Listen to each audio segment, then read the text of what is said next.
Opening on June 3rd here at the Richard Green Gallery on New Bond Street is an exhibition of 14 bronze sculptures by the late great British artist Henry Moore in an exhibition titled The Female Form. The exhibition spans 40 years of his lifetime and contains some of Moore's most iconic motifs, from the reclining nude to the family group. Here with me today is the former head of collections and exhibitions at the Henry Moore Foundation, David Mitchinson, who's going to discuss in more detail about our exhibition. I'm very pleased to be in the Richard Green Gallery today with some of Henry Moore's maquettes from the period just after the Second World War. To me, they are old friends. I have known them for more than 50 years. During the Second World War, Moore gave up sculpture, rather surprisingly, but he had nowhere to work. His studios had been damaged or were in restricted areas. And he moved out to Hertfordshire, but while working, the actual practice of sculpture was abandoned. He spent 1940, 41, 42, into 1943 working on his shelter drawings and his coal mine drawings, which became nationally and then internationally famous. Only in 1943 did he return to sculpture. And he returned to sculpture modelling. And modelling was a very different technique to that which he had used in the 1930s, which was direct carving in wood, stone, or marble. Modelling gave him the opportunity to try something in 3 dimensions first, before attempting to make it on a larger size. He used terracotta. Terracotta is a very pliable, easily modelled material, but he didn't use it on a large scale. If he wanted to make something larger, he would use plaster. The little piece that I've got in front of me, one of his family group maquettes, was modelled in terracotta and later cast in bronze. If you look at it closely, and I'm going to pick it up, you can see how it's modelled. You can almost see the finger marks actually pressed into the terracotta. It's hand-worked. Now don't forget, of course, you can't do that in bronze. It's got to be made in something else and then cast. This was enlarged. This became one of his most famous family group pieces. And although it's a subject that he's known for, there are in fact only 2. And very luckily for us, both are in the UK. One is in Stevenage, this one, in bronze, and the other one is in Harlow, both new towns, and the one in Harlow was carved.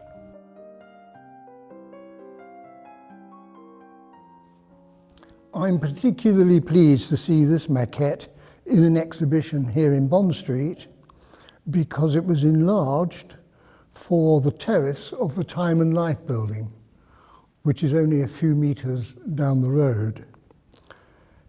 It's originally made in plaster, not in terracotta. One of the reasons for plaster was because it's covered in drapery. And how do you get the drapery? Well, Moore had a habit of taking wet plaster on pieces of cloth, cotton, hessian, holding them up and the plaster would drip, and then he could model it very, very quickly over a figure beneath.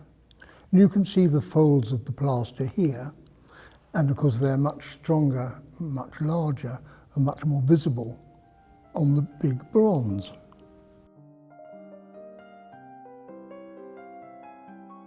I now come to a piece from the mid-50s, again slightly unusual for Moore because it was not made originally in plaster or in terracotta. It was made in plasticine. And I still remember when I first went into Moore's studios at the end of the 1960s, seeing bits of wire with plasticine hanging off them. I had no idea what they were. Of course, plasticine doesn't last. It's a very impermanent material. And I imagine today all traces of it have disappeared.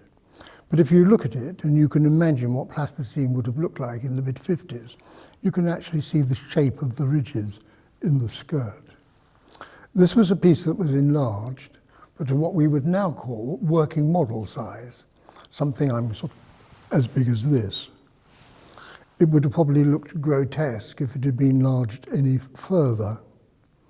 Moore made a number of small sculptures really as amusement for his daughter Mary.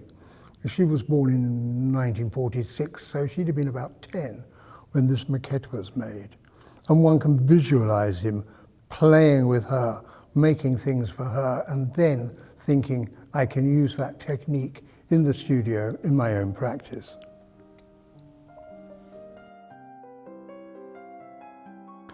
This is one of a small group of maquettes that Moore made in the 1950s, in the middle of the 1950s, after receiving a commission for a large outdoor sculpture to go in front of the UNESCO headquarters in Paris. This was quite a dilemma because the piece itself was going to have to be huge, as large as anything he had previously made. It was going to be made in marble, and it had to be on a base or a pedestal. He wanted to do a reclining figure, but what can you do with the base that it sits on? A great big block of stone is quite complicated. It's almost too big for the figure that it's supposed to be supporting. The figure itself can't be at ground level. It's got to be raised. So he made a number of maquettes and tried them out on all kinds of different steps and tables. This is a tabletop, a sort of coffee table, if you like, with little pointed legs, raising it into the air. A lot of people, of course, later on in his career thought it was a very strange thing to have done. But of course, as with everything with Moore, there's a historical reason. The figures themselves are quite dynamic. They move in different directions, the arms going in one way, the legs going in another. And you can see again that it's something on a wire frame. You would need wire to support the arms and the legs. And the drapery again is done with wet cloth dipped into plaster.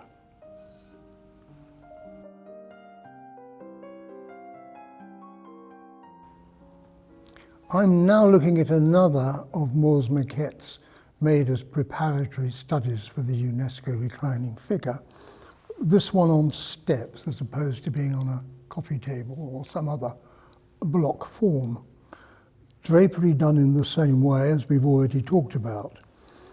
But one thing that confuses the public, and they sometimes don't understand why some of his work is signed and numbered and others are not. There was no rule. He didn't sign things systematically until the late 1950s. And most of the pieces in this show are much earlier than that. So there's no point picking it up and searching for a signature. You're not going to find it. The important thing is always to keep records of provenance. And in this exhibition, the provenances have been very highly researched. So we know that every piece is genuine. We are not looking at anything that is fake.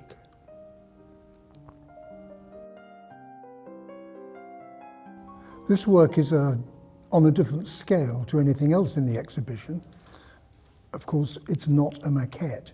He had already made a smaller version of this in terracotta and enlarged it in the same material. It's an unusual size for Moore. Again, it's experimenting.